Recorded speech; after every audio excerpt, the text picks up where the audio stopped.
Assalamualaikum warahmatullahi wabarakatuh dan salam sejahtera yang dihormati rakan-rakan saya, pesyarah saya.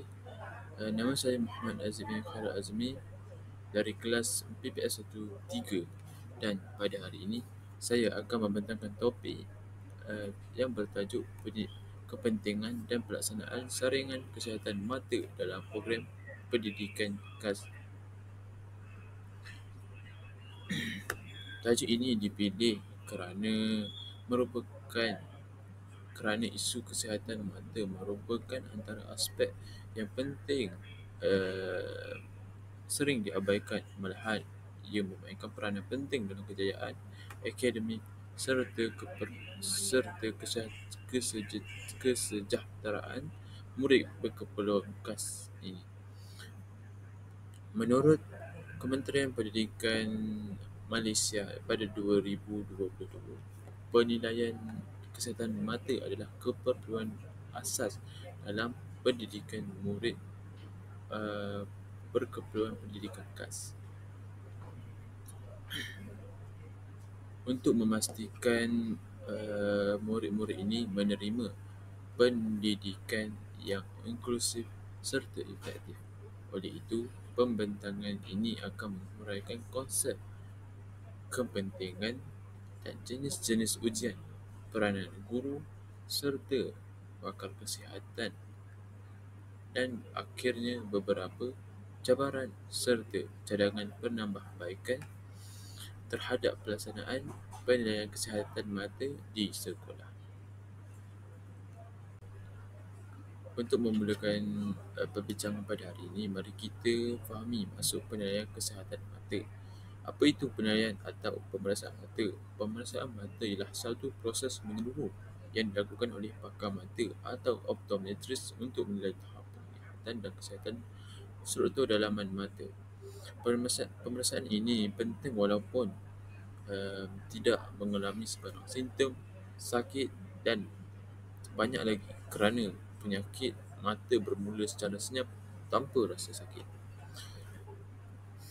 Secara umumnya, penilaian mata merujuk kepada proses sistematik untuk menilai tahap keupayaan penglihatan seorang individu dengan menggunakan pelbagai alat optikal dan prosedur klinikal. Ia melibatkan beberapa komponen termasuk ujian ketajaman penglihatan seperti rambu jauh, rambu dekat dan silau. Yang kedua, pemeriksaan tekanan intraocular untuk mengesan glaukoma. Yang ketiga, penilaian retina saraf optik di kanta mata. Yang keempat, pengesanan awal penyakit seperti katarak atau diabetes retinopati mesti dilakukan. Menurut World Health Organization (WHO), pada tahun 2021, sebanyak 2.2 bilion orang di seluruh dunia mengalami gangguan penglihatan dan sebahagian daripadanya boleh dicegah sekiranya saringan awal dilakukan. Dalam konteks pendidikan khas, murid murid masalah berkeperluan pendidikan khas masalah penglihatan ni sangat memerlukan perhatian terhadap aspek ini kerana sebahagian mereka mungkin mengalami kekurangan penglihatan sama ada ringan ataupun serius. Masalah penglihatan yang tidak dikenal pasti boleh menyebabkan kesukaran membaca, menulis dan mengeja. Kesukaran membaca, tumpuan melemah serta tingkah laku yang disalah tafsir sebagai masalah pembelajaran. Oleh itu, penilaian kesihatan mata bukan sahaja sekadar aspek perubatan tetapi merupakan sebahagian daripada strategi pedagogi inklusif untuk menjamin keberkesanan pembelajaran murid berkeperluan pendidikan khas ini. Penilaian kesihatan mata mempunyai pelbagai kepentingan yang dapat disusun dalam 3 aspek utama. Yang pertama, iaitu membantu dalam mengenal pasti tahap penglihatan murid secara tepat melalui ujian saringan seperti ujian Snellen atau isyarat. Guru dan jururawat boleh menentukan sama ada murid memerlukan bantu penglihatan atau rawatan yang selanjutnya. Kajian mendapati bahawa hampir 30% murid masalah murid PPKI di sekolah rendah mengalami gangguan penglihatan ringan tetapi tidak dapat dikesan dengan lebih awal.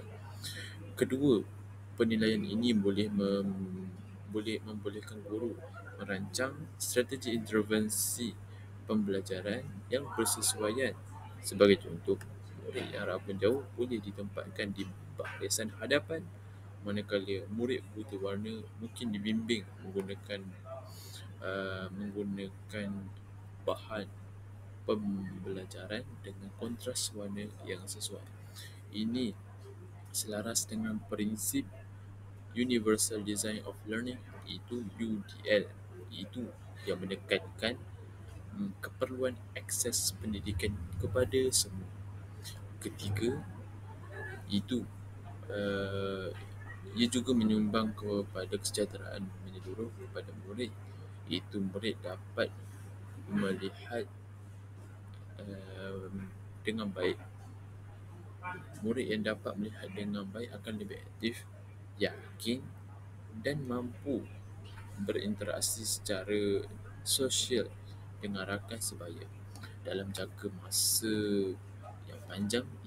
Membantu membina keyakinan diri serta kualiti hidup yang lebih baik.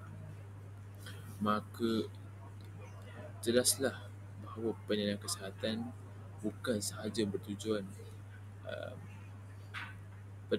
untuk mengubati seseorang, tetapi juga memainkan peranan penting dalam pembangunan holistik dalam kalangan murid-murid berkeperluan khas. Seperti yang kita lihat di sebelah kanan saya, itu tujuan. Pertama, mengesan awal masalah penglihatan. Yang kedua, meningkatkan tumpuan murid dalam pembelajaran. Yang ketiga, ia menyokong pelaksanaan pendidikan inklusif. Dengan kata lain, tujuan ini bukan sahaja bergantung kepada guru itu sendiri, tapi juga pada cara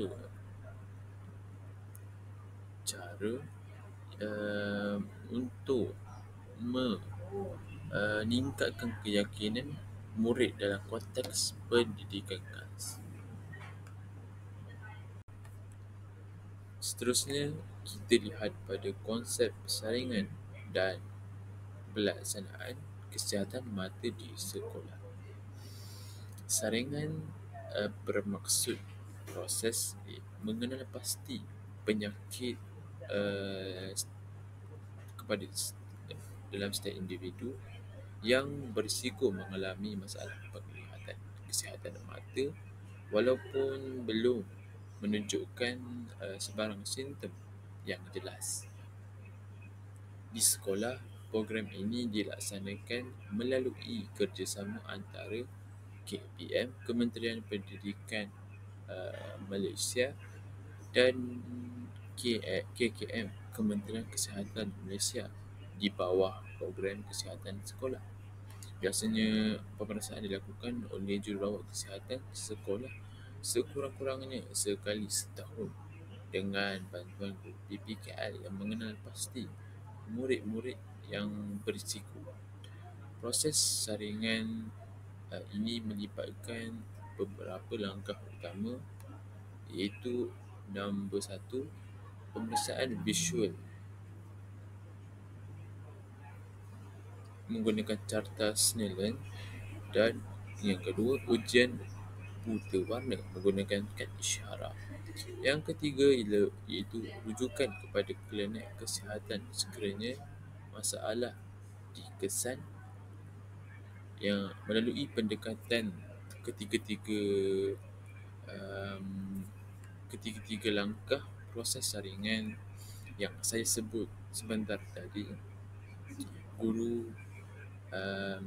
Pendekatan ini, guru dan pihak kesihatan perlulah berganding bahu memastikan murid menerima rawatan yang sewajarnya dengan segera sekaligus mengekalkan sekaligus mengelakkan kesihatan masalah penglihatan yang menjadi penyakit yang lebih kritikal. Seperti mana yang kita lihat, itu kita akan masuk topik jenis-jenis ujian mata dan keberkesanan instrumen penilaian. Penilaian kesihatan mata melibatkan pelbagai jenis ujian yang menggunakan alat tertentu. Berikutnya, um, berikut jenis-jenis ujian mata yang paling lazim digunakan dalam ujian-ujian penglihatan mata. Nombor satu itu carta Snellen. Itu menilai penglihatan jauh dan dekat. Murid diminta membaca huruf pada carta Snellen dari jarak yang tertentu. Hasil ujian dari carta Snellen ini menunjukkan tahap penglihatan seperti 6/6, iaitu ditandakan sebagai normal, dan 6/12 ditandakan sebagai penglihatan lemah. Yang kedua itu kad isyarat. Kad isyarat itu tujuan utamanya mengesan buta warna, khususnya bagi warna hijau dan biru. Maafkan saya, khususnya warna merah dan hijau. Murid yang gagal membezakan antara warna ini, murid yang gagal membezakan nombor yang berwarna ini pada kad tersebut menunjukkan tanda-tanda awal buta warna. Yang ketiga itu oftalmoskop, itu memeriksa retina dan saraf optik di bahagian belakang mata. Yang keempat sebenarnya itu retinoskop, menilai pembiasan cahaya ke dalam mata untuk menentukan sama ada murid ni mengalami rabun jauh atau rabun dekat sebenarnya. Yang kelima itu ujian medan penglihatan, periksa penglihatan sisi, atau biasa kita dengar perimetri, menilai keupayaan murid melihat objek di sisi tanpa menggerakkan mata. Di sisi tanpa menggerakkan mata. Menurut kajian World Health Organization (WHO) pada tahun 2021, sebanyak ketika gabungan ujian dikumpulkan, ia mampu mengesan 90% jika menggunakan jenis-jenis ujian ini. Sebanyak 90% kes gangguan penglihatan ringan dan sederhana dalam kalangan kanak-kanak sekolah dikesan jika dilaksanakan secara konsisten.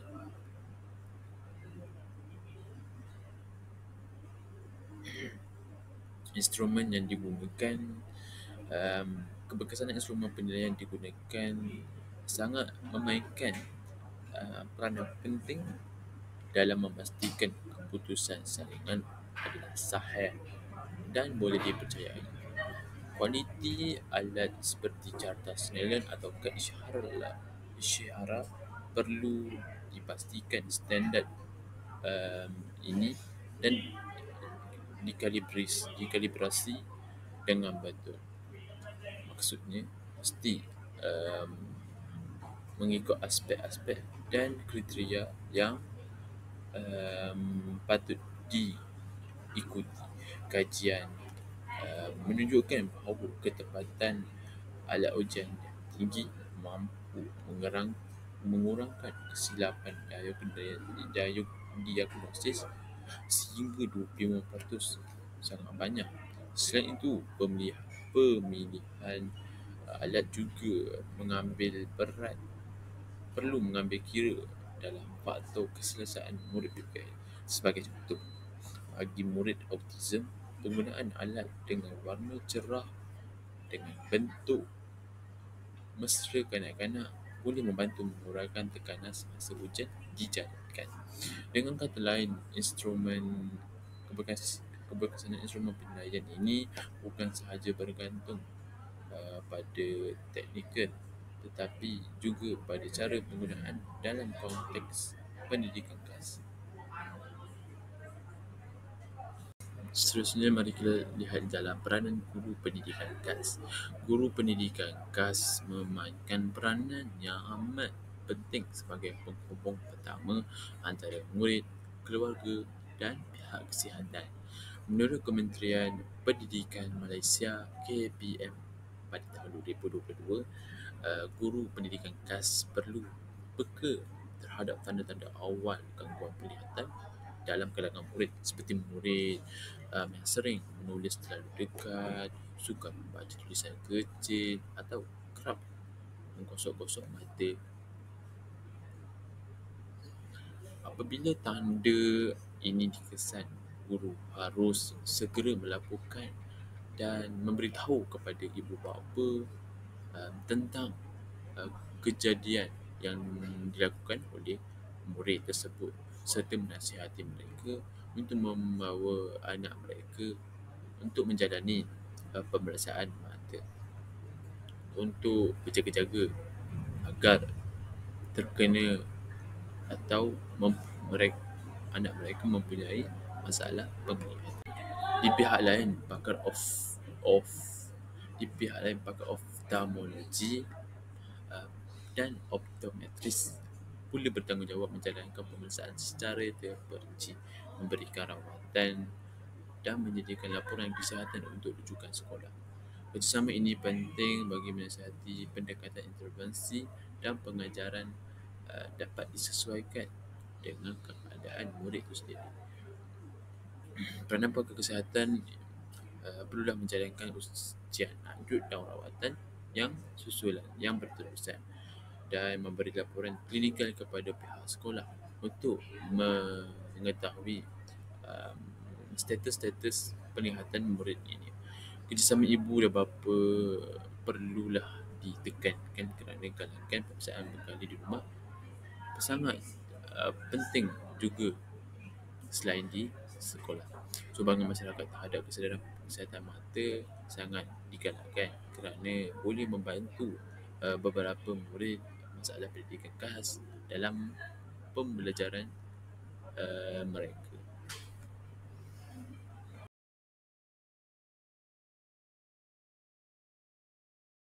Sebagai kesimpulan, dalam penerangan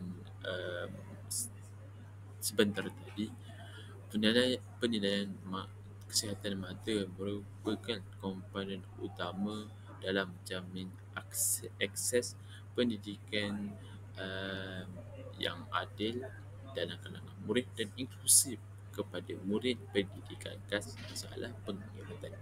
Ia bukan sekadar soal pemeriksaan kesihatan, tapi merupakan asas kepada pembelajaran yang efektif, berkesan dan kesejahteraan murid secara menyeluruh dalam segi sosial dan pembelajaran mereka. Justeru kolaborasi antara guru, pakar kesihatan, ibu bapa dan masyarakat amat penting agar setiap murid dapat menikmati hak pendidikan yang sama rata dalam kalangan mereka. Seperti yang ditegaskan oleh World Health Organization (WHO) pada tahun 2021, no child should be left behind due to preventable vision impairment. Maksudnya, jangankan ada satu pun murid yang mempunyai masalah penyakit mata ni, mempunyai masalah kesihatan mata ni, patut patut ditinggalkan, patutnya tidak tinggalkan sebegitu sahaja, kerana disebabkan oleh kesihatan mata itu sahaja. Sekian, itu sahaja penerangan yang bermanfaat. Walaupun pendek videonya, saya harap ia dapat memberi manfaat dan sedikit sebanyak maklumat kepada semua pihak. Wassalamualaikum warahmatullahi wabarakatuh. Terima kasih.